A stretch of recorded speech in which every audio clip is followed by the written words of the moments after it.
नमस्कार, जय हिंद, वंदे मातरम। दोस्तों, स्वागत करता हूं आप सभी का आपके अपने YouTube चैनल पर। दोस्तों, अगर आप भी उत्तर प्रदेश की तैयारी कर रहे हैं तो आपके लिए वीडियो बहुत ही ज़्यादा महत्वपूर्ण है, क्योंकि आज की वीडियो में इतिहास के सारे ऐसे प्रश्न हैं जो कि आपकी परीक्षाओं में पूछे जा सकते हैं। तो दोस्तों, पूरी वीडियो को जरूर देखिएगा मेरे दोस्त, क्योंकि ये वन लाइनर प्रश्न यकीन मानिए इतिहास में आपके नंबर को दर्ज कराएंगे। तो चलिए दोस्तों, वीडियो को शुरू करते हैं। अगर अभी तक आप लोग लाइक नहीं किए हैं तो वीडियो को लाइक कर दीजिएगा और चैनल को सब्सक्राइब कर दीजिएगा, क्योंकि ऐसे इंटरेस्टिंग वीडियो हम लाते रहते हैं।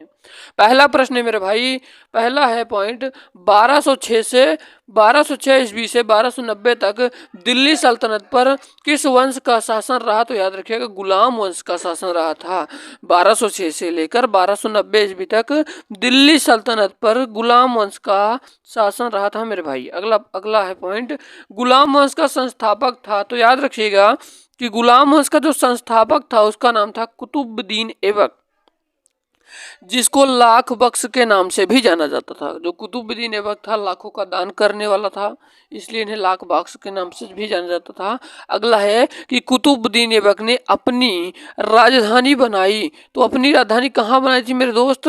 लाहौर में बनाई थी। कहाँ? अपनी राजधानी लाहौर में बनाई थी। और आप सभी को बता दूं कि अगर अभी तक आप लोग पीडीएफ को नहीं डाउनलोड किए हैं तो पीडीएफ को, अगर अभी तक आप लोग टेलीग्राम नहीं ज्वाइन किए हैं तो टेलीग्राम ज्वाइन कर लीजिए, आपको ये पीडीएफ वहां पर मिल जाएगी। ठीक है, पहले आप लोग पढ़ लीजिए बड़े अच्छे तरीके से। अगला पॉइंट है भैया, देखिए, भारत का प्रथम मुस्लिम सुल्तान कौन था? तो दोस्तों याद रखिएगा, भारत का जो प्रथम मुस्लिम सुल्तान था ये कौन था भैया? ये था कुतुबुद्दीन ऐबक। जो भारत का प्रथम मुस्लिम सुल्तान था वो कुतुबुद्दीन ऐबक था। अगर पूछे कि 2.5 दिन का झोपड़ा एवं कुवलतुल इस्लाम मस्जिद का निर्माण किसने करवाया था? तो इसको भी कुतुबुद्दीन ऐबक ने करवाया था। कुतुबुद्दीन ऐबक ने करवाया था, जो दिल्ली से लगभग 12 मील की दूरी पर मेहरौली नामक स्थान पर स्थित है।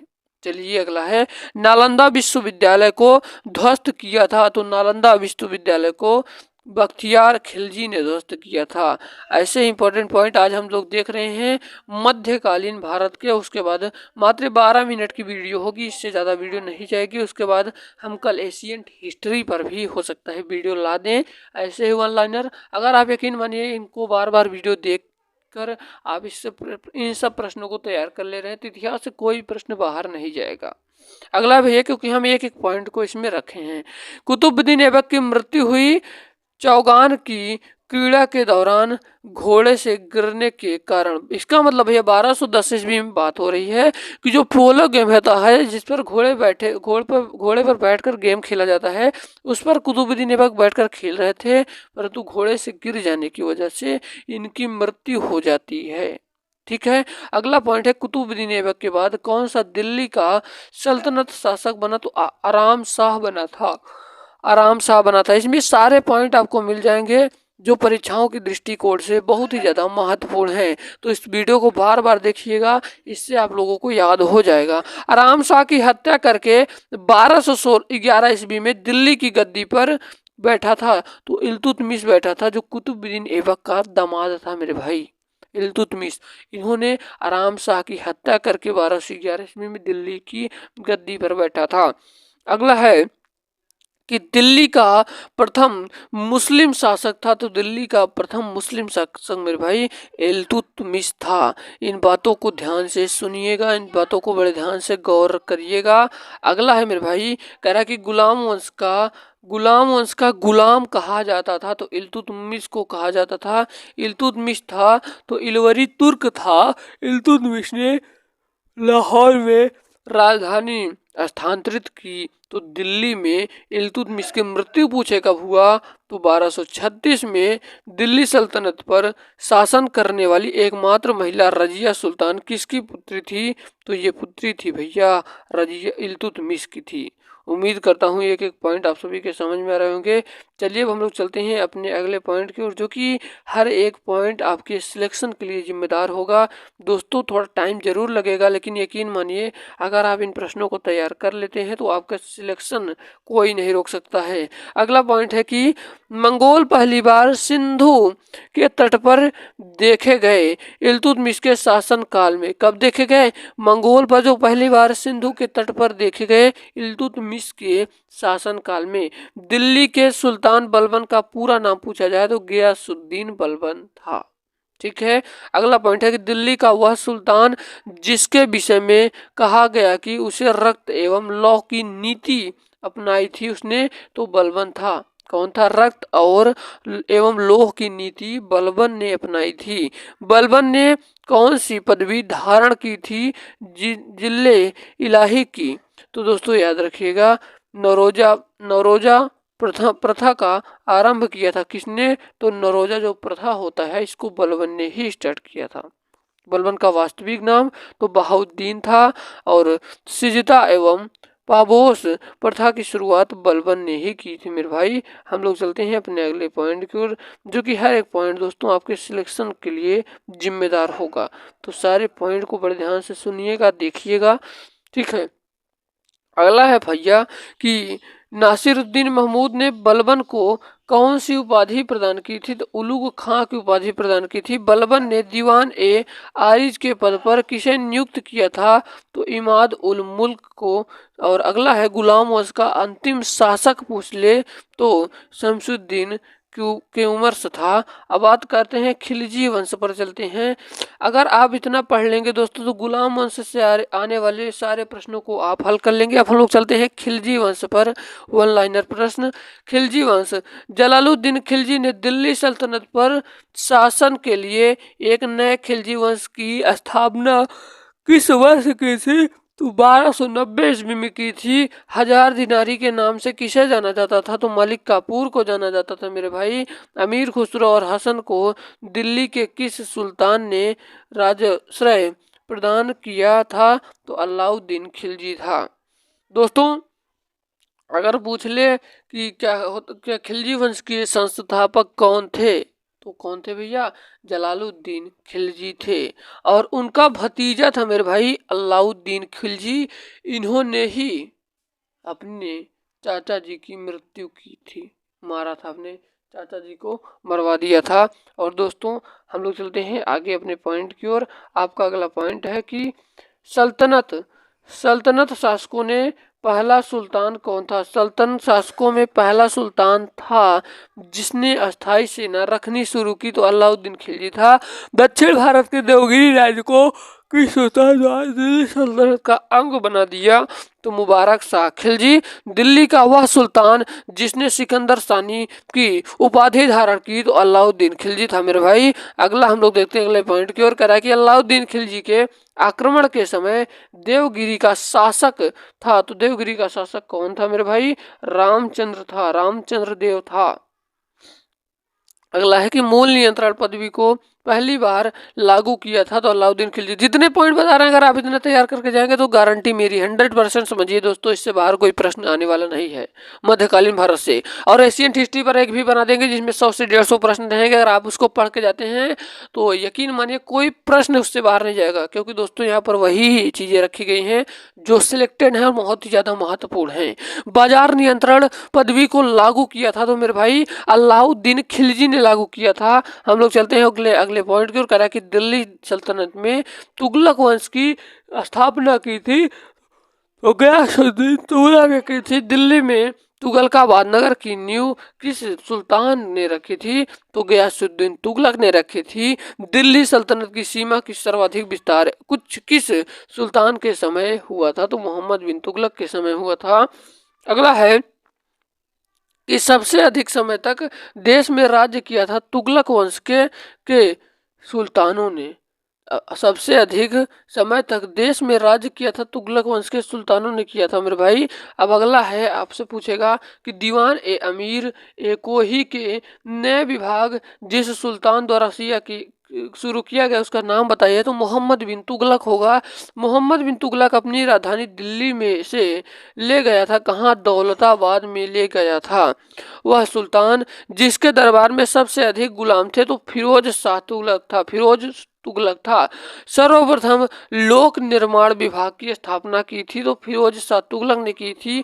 टोपरा और तथा मेरठ से 2 अशोक स्तंभ लेख दिल्ली लाया था तो फिरोज शाह तुगलक ने लाया था। उम्मीद करता हूँ एक एक पॉइंट आप सभी के समझ में आ रहा होगा। चलिए अब हम लोग दोस्तों आगे चलते हैं। दोस्तों जितने प्रश्न बता रहे हैं अगर आप तैयार करके जाएंगे तो गारंटी मेरी है। आपका अगला पॉइंट है, कह रहा है कि 1414 ईस्वी में दिल्ली सल्तनत पर सैयद वंश की स्थापना किसने किया था तो खिज्र खान ने किया था। मोहम्मद शाह के शासनकाल में खान ए जहां की उपाधि किसने धारण की थी तो सरवर उल मुल्क ने धारण की थी। दिल्ली सल्तनत का विघटन अंततः किस युद्ध से हो गया तो प्रथम पानीपत के युद्ध से हो गया। सल्तनत काल में राजस्व के सिद्धांत को अपनी कृष्टि से व्याख्यायित करने का पहला सफल प्रयास किस सुल्तान ने किया था तो गयासुद्दीन तुगलक ने किया था, बलबन ने किया था। अगला है कि सल्तनत काल में डाक तथा गुप्तचर विभाग का अध्यक्ष क्या कहलाता था तो मेरे भाई वारिद ए मुमालिक कहलाता था। दिल्ली सल्तनत के किस सुल्तान ने सैनिकों को भी वेतन भू राजस्व के रूप में देने की प्रथा शुरू की तो फिरोज तुगलक ने किया था। तारीख ए फिरोज शाही की रचना किसने की थी तो जियासुद्दीन बरनी ने किया था। अगला पॉइंट देखते हैं मेरे भाई। अगला पॉइंट है कि किस मकबरे के निर्माण में सर्वप्रथम हिंदू शैली को हटाने की कोशिश की थी। जो मकबरा था, मकबरे के निर्माण में सर्वप्रथम जो हिंदू शैली होती है दोस्तों उसको हटाने की कोशिश किसने की थी तो इल्तुतमिश का मकबरा। अगला है तैमूर लंग ने भारत पर आक्रमण किया था तो 1398 ईस्वी में किया था मेरे भाई। तुगलक द्वारा स्थापित दौर उल सफा था तो एक खैराती अस्पताल था। दिल्ली सल्तनत के तुगलक वंश का अंतिम शासक था तो नासिरुद्दीन महमूद था। अब मेरे दोस्त अगला पॉइंट है, अगला लोधी वंश की स्थापना किसने की थी तो बहलोल लोधी ने किया था। अगला है दिल्ली सल्तनत का अंतिम सुल्तान कौन था तो इब्राहिम लोधी था। लोधी वंश थे अफगान मूल थे के महाराणा सांगा ने इब्राहिम लोधी को पराजित किया था तो खतौली के युद्ध में पराजित किया था। एक एक पॉइंट हम लोग जानने वाले हैं। चलिए दोस्तों हम लोग चलते हैं अगले पॉइंट की ओर। आपका अगला पॉइंट क्या है,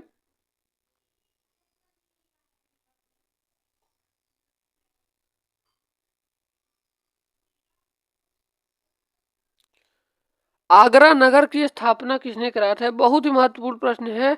तो आगरा नगर की जो स्थापना है इसने सिकंदर लोदी ने किया था। तो कुछ विद्यार्थी शाहजहां मार देते हैं बट गलत बात है कि आगरा नगर की स्थापना सिकंदर लोदी ने किया था। वह दिल्ली का सुल्तान कौन था जिसकी मृत्यु पर चौगान पोलो खेलते हुए हुई थी तो कुतुबुद्दीन ऐबक। दोस्तों चौगाना खेल मतलब कि पोलो गेम होता है जो घोड़े पर बैठकर खेला जाता है।